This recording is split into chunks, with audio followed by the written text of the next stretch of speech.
taking advantage of it. Oh, I'm not. She needs to do better than what she doing. Actually, she's doing better, but she can do 100% more better. Listen to that. Okay. I'm proud of her, I'm proud of you, I'm proud of everybody. Let's go. She got a lot of talento in here. Let's go. Okay. I just hope you're not that it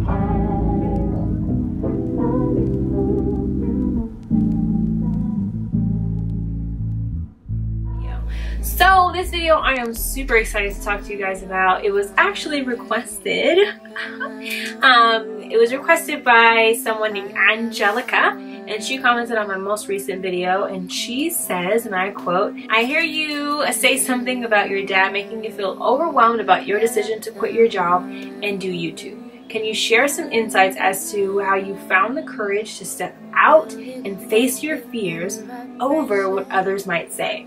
So I absolutely love this question because my channel is all about sharing authentic, real advice on the how-tos in life, on how to live your dreams and to manifest your dreams into reality.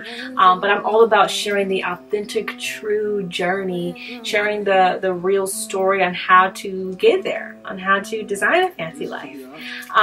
So I love this question, and I feel like it's so on time because if you are new to my channel, or if you've been here, you know that I recently quit my my interior design job to do YouTube full time. So I may have thrown you guys for a little bit of a loop. I know, like, one day I'm in interior designer, the next day I'm like quitting my job, and some people from the outside looking in, you're probably like, girl, you only got 4.5k subscribers, it takes 5k to at least sign up for FameBit, so how are you even making money? So I'm going to address those questions at the same time as addressing the main question, which is how did I find the courage to step out and to face my fears and do what I want to do despite what other people have to say.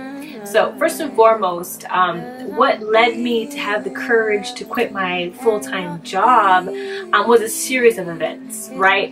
Now, as far as like this desire for YouTube, I have been feeling called to the realm of YouTube since like 8th grade. Finally, that YouTube bug really just pulled me all the way in. And the situation that I was in as far as like my job and stuff like that, what gave me the courage to quit my job now? I was making about $21 an hour plus commission. As an interior designer, I had a beautiful apartment overlooking the ocean. I feel like there was levels of things that pushed me to the final decision to quit. The first thing was when I applied to that position, my initial personal plan, was not to stay at that job for very long. I just wanted to have some income coming in the LA area because I just wanted to move out there. And that was, you know, one of the first jobs that I had gotten out there. So my plan was to get out there, get established, you know, save up some money, and then move on to something else that, you know, I feel like was aligned with what I wanted to do at that time.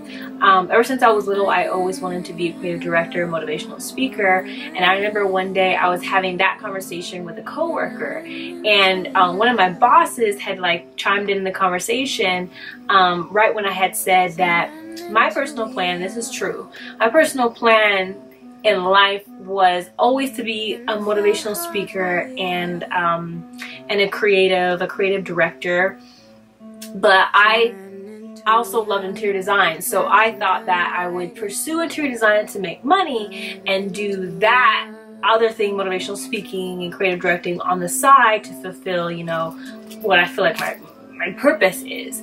And I'll never forget, my boss looked at me like I was crazy, and he was like, girl, I think you got it backwards. That stuff is what brings you money. This is not gonna set you up for that. And literally, I remember that moment was like a mindset shift for me, because I had been a designer for about 3 years in the retail arena, and I saw the people who had been working there for years, and they just did not have the lifestyle that I saw for myself. And I just didn't see, I love my coworkers, I respect them, but it just wasn't what I saw for myself. So working at that job full time, like I said, my intent was never to stay there that long. And also, ever since like the interview at that job, I never really felt at peace. I didn't feel like in flow there. I didn't feel like there was just something about it that just didn't align with my spirit. Like I was anxious and nervous and depressed and scared. It was so uncomfortable for me. It could have been a lot of things. Like I was just stretching, growing, learning, right?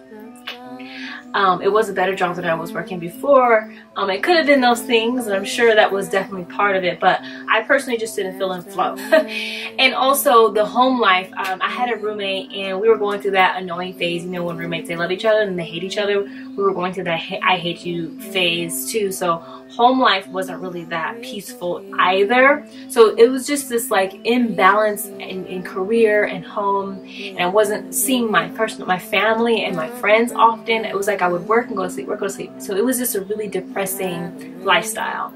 And so I want to say what really drove me to finally pulling the trigger of quitting my job was not only the fact that I just did not feel in flow, one, but also two, the fact that I personally knew that I didn't plan on being there that long.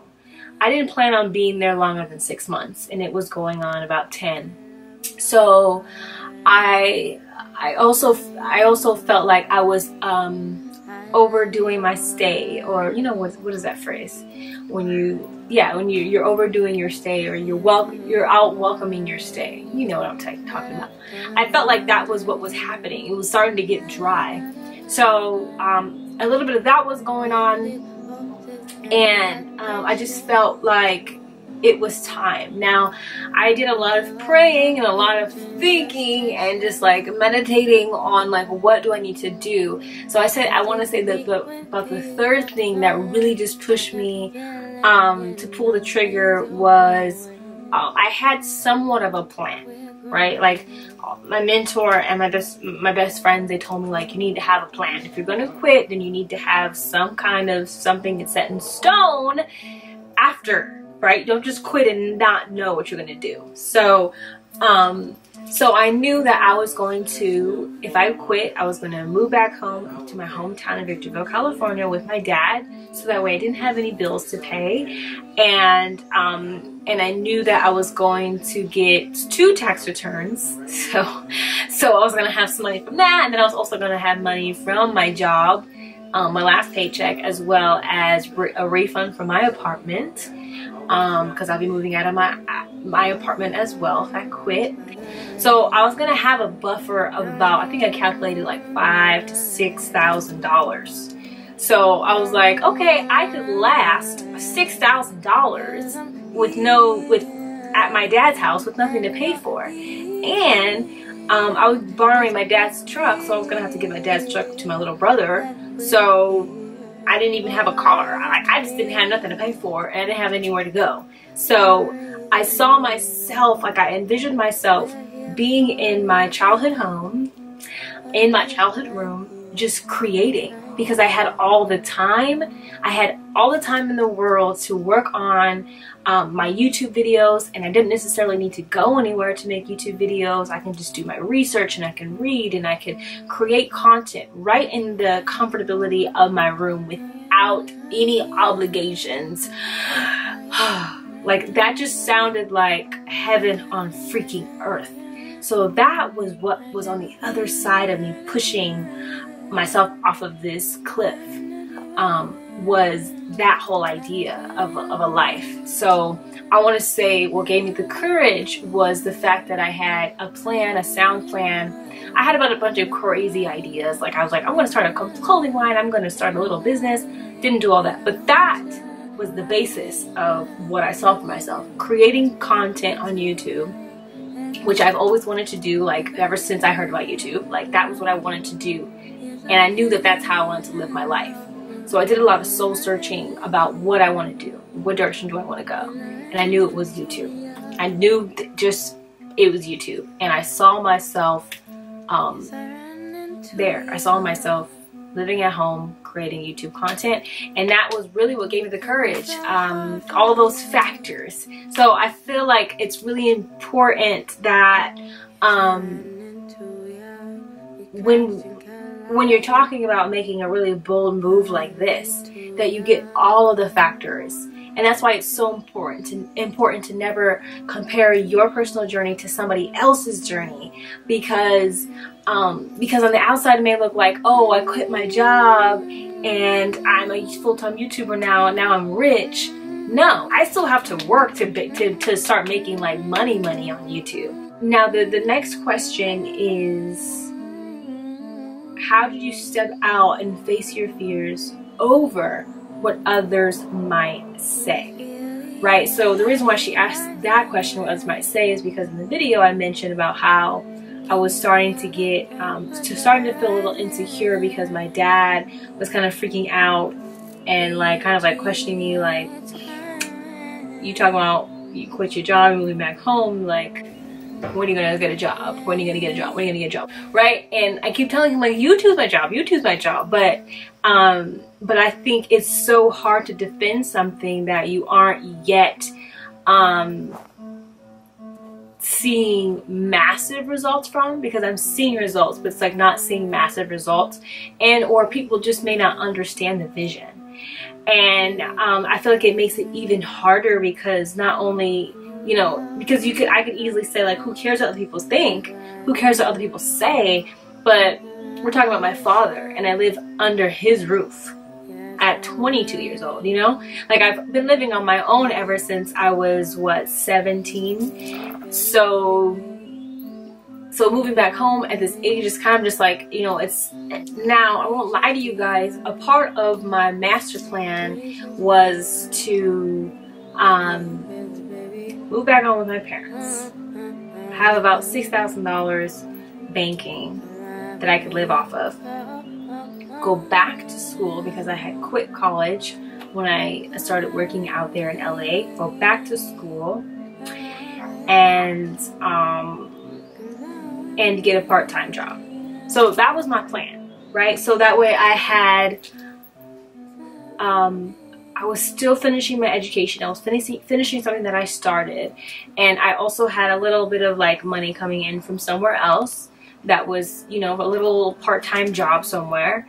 And yeah, so that was the package that I had sold to my dad when I quit my job. Like, this is what I want to do. My main focus, my main priority is YouTube, but I'm putting all these other things, I'm now breaking apart this one big job that I had, and I'm spreading my time across a lot of different planes to accomplish one set goal of YouTube. You know, that's the big plan. But that's what I sold to my dad. Now, I think having these plans, having backup plans, having dreams, and having some tangible way to work toward that dream is what gives me courage, right? Because we can talk about a dream all day, but if you don't have at least one plan, one step, you know, a next step towards that dream, how can you be confident in something that you don't even really like know how to achieve or how to work towards? That makes it really hard. And I feel like that's why I was in such a big depression when I was living out there in my old place, is because I didn't have that. I didn't have that next step, or I did, but I was really neglecting it. And I remember one time I was having a conversation with my pastor, and she was just like, because I was telling her, like, every time we talked, I was like, I'm depressed, and she was like, Chris, why are you depressed? Like, what are you doing to fulfill purpose? And when she asked me that question, I was kind of just like, dang, what am I doing to fulfill purpose? You know, because interior design is a dream.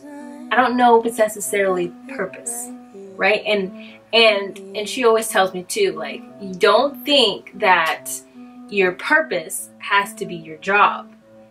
And for me, I mean, I get that knowledge, right? Like, you don't, just because you love fishing doesn't mean that you have to be a fisherman. Like, you can be a doctor and fish, right? If fishing is your purpose, you know, you feel like it's your life-given purpose or whatever, you know what I'm saying? But me, I know myself, okay? I'm a really focused person when I know, when I am passionate about what I'm focusing on. If I am not passionate about it, girl, bye. I'm not gonna do it. It's gonna be whack. And I feel like I got to that point in my career. I got to that point in my career where I legit just felt like I don't really care. Like, that's how I was starting to feel. And I knew that. And I knew that it wasn't who I was, right? But it was just, I just needed to pivot. I needed to pivot my focus. So now I am actively in pursuit. I am going back to school to study video production, film and video production, and I am going to pick up a little, well, I actually just got a call today that I have a little part-time job, and because I've been home for about 4 or 5 months, and y'all know that I'm not the best with money, so all my little savings is gone, but I do have a big check coming in, but that's too much information. Whatever, we're already here.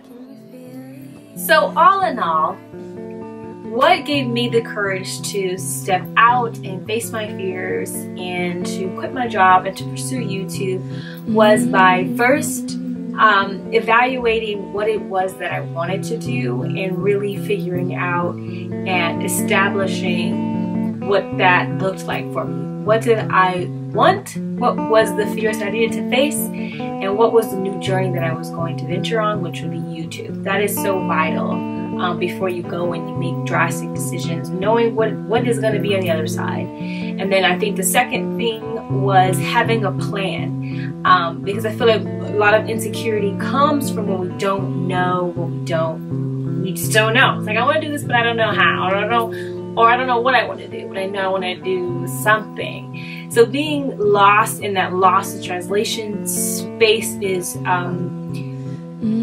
can't escape that phase. You have to go through it, you have to work through it, but you have to eventually put your big girl panties on and make a plan. And then I think the last thing is what I always say is having faith. You can't walk by sight, you have to walk by faith. You know, believing in God is faith itself. Believing in something and someone you can't see and that no one else can like see with their eyeballs. But that's what faith is. And so if we are to love Him, we are to operate the way that He operates, which is through faith. And faith is believing in the unknown. And sometimes you don't really have a plan. And sometimes you legit just gotta trust. You just gotta trust whatever that voice on the inside is telling you. So I want to say that is what gives me the courage to do to face my fears and to go after my dreams despite what other people say. Because once I know what it is that I want to do, I have took the time to really figure that out and to understand it for myself. And I took the time to pray about it, talk to God about it, and if He confirms, then it doesn't really matter what anybody else has to say, because I have the dream, I have the vision, and I have the confidence in the dream and the vision. Now I have the plan to put that in place, and it's all backed by God, Jesus, Holy Spirit. What can go wrong? So I think it all comes down to having faith in yourself and trusting that He got you, and knowing that it's not in your control, it's all in His. So yeah, I really hope that this helped. I hope you guys love my vulnerability, and if you're new, you made it this far, go ahead, click subscribe so you can see all the amazing things that are happening. I am so excited that you guys are here.